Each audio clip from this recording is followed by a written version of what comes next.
bienvenue à tous. Merci d'être avec nous pour cette nouvelle édition de l'African Newsroom. Aujourd'hui, troisième volet de notre semaine sur la transformation locale des produits agricoles avec un dossier consacré à la transformation du poisson au Sénégal.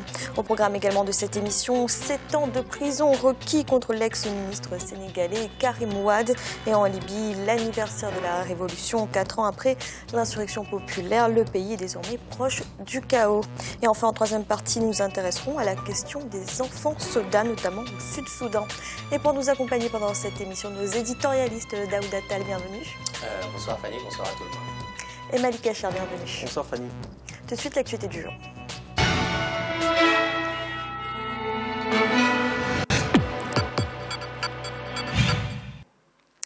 L'ancien ministre et fils de l'ex-président sénégalais Karim Wade encourt donc 7 ans de prison ferme et 380 millions d'euros d'amende. C'est en tout cas ce qu'a requis le parquet à son encontre dans l'affaire d'enrichissement illicite. Aminata Diak.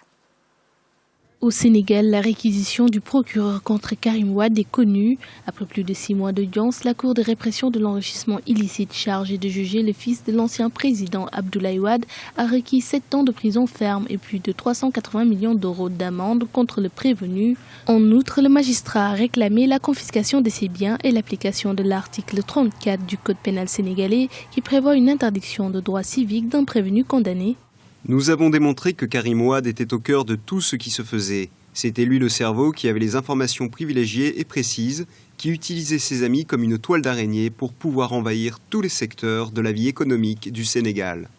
Pour certains spécialistes, le réquisitoire du procureur suit la procédure judiciaire qui a été mise en place. Le réquisitoire du procureur, il s'inscrit dans la droite ligne de la politique judiciaire qui a été définie dès le départ en place la Cour de répression de l'enrichissement illicite. Comme le procureur obéit au ministère de la Justice, c'est un magistrat du parquet qui n'est pas indépendant, il reçoit des instructions. Donc les instructions qu'il va recevoir, c'est effectivement de requérir une peine d'emprisonnement très lourde, d'une part et d'autre part, d'y ajouter ce qu'on appelle des peines complémentaires ou des peines accessoires, à savoir l'interdiction des droits civiques, civils et politiques, en définitive, la possibilité que cette personne-là ne puisse se présenter à aucune élection dans les années qui vont venir.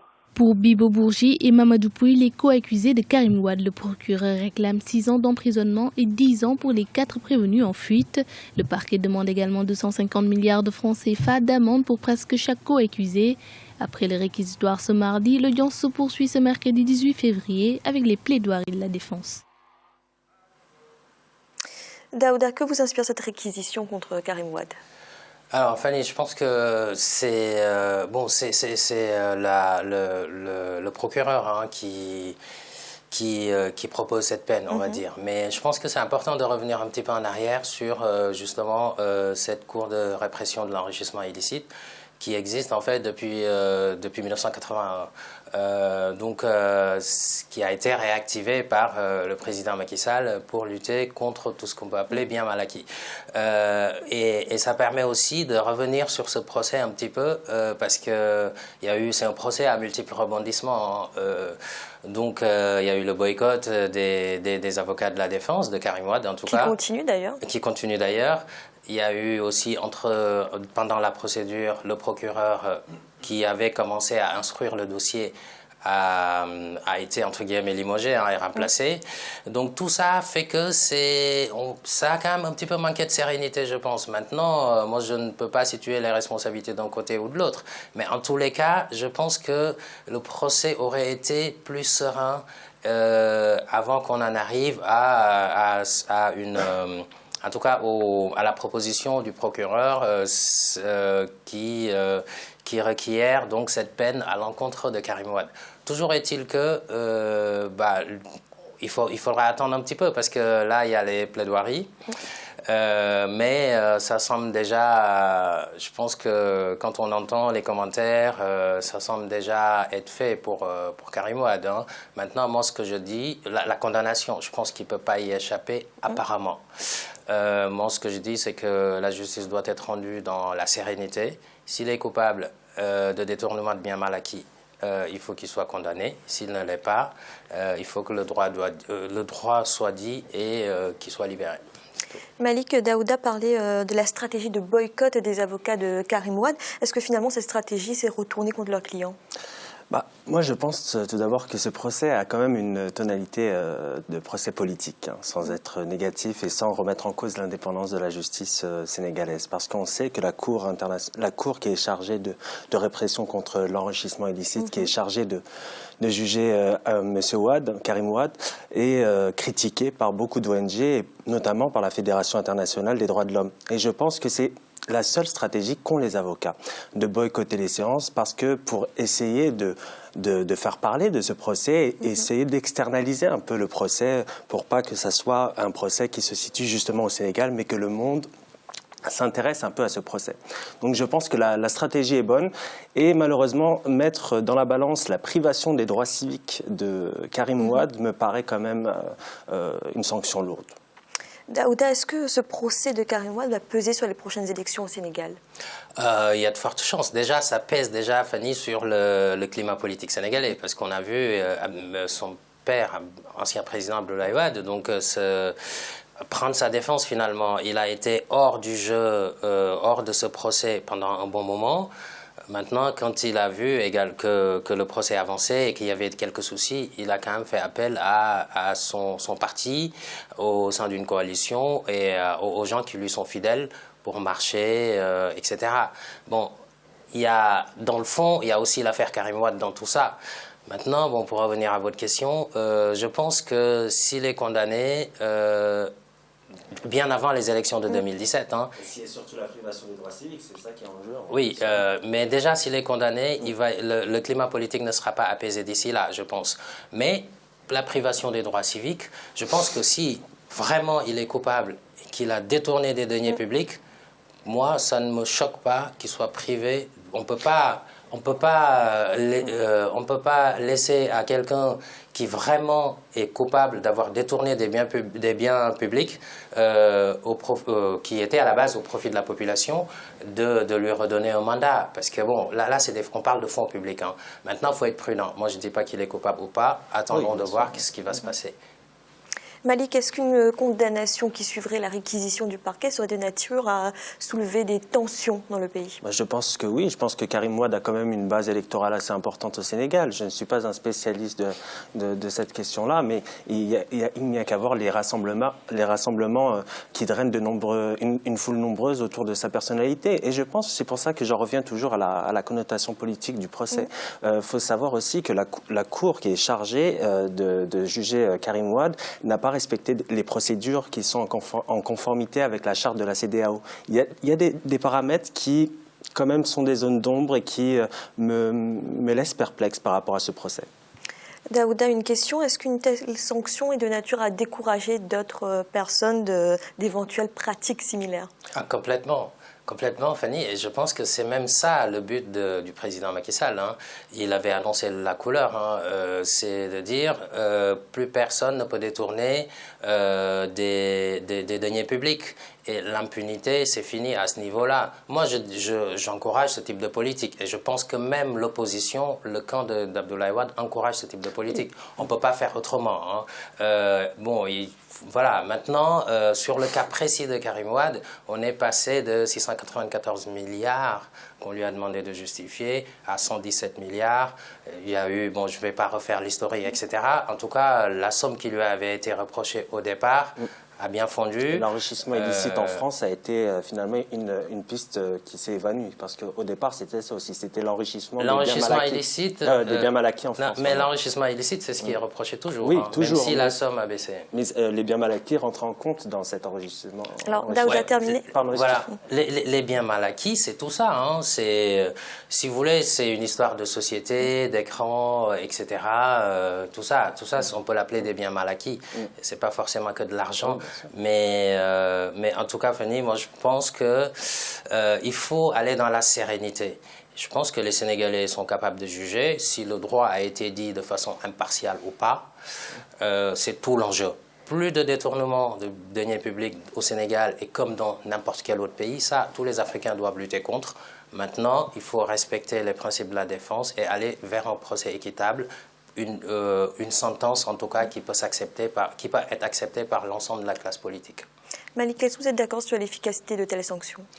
Oui, bien sûr, ça peut être quelque chose qui sert d'exemple. Ce procès peut servir d'exemple pour les autres responsables politiques qui ont cette mission d'être transparents. Effectivement, maintenant, sur ce procès-là, effectivement, il faut laisser la justice faire son travail, mais est-ce que le signal qui va être envoyé, c'est vraiment un signal de transparence? Je ne suis pas sûr, parce que c'est toujours, je me répète, mais c'est la connotation politique qui m'embête. Et j'ai peur que ce procès-là ne va pas refléter d'autres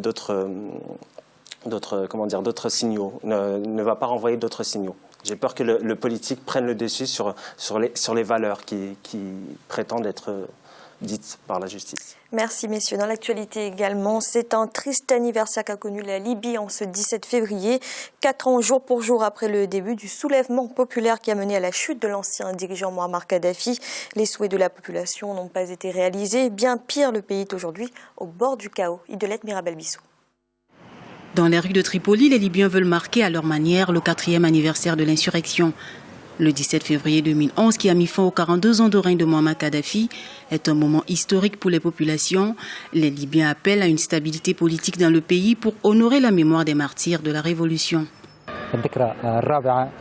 Pour le 4e anniversaire de la Révolution, je souhaite sincèrement que tout le peuple libyen soit uni afin de mettre fin à l'effusion de sang dans les villes de la Libye. Nous souhaitons également que la Libye reste un véritable État, celui qui est fidèle à tous les Libyens et les martyrs qui ont donné leur vie pour l'amour de ces pays.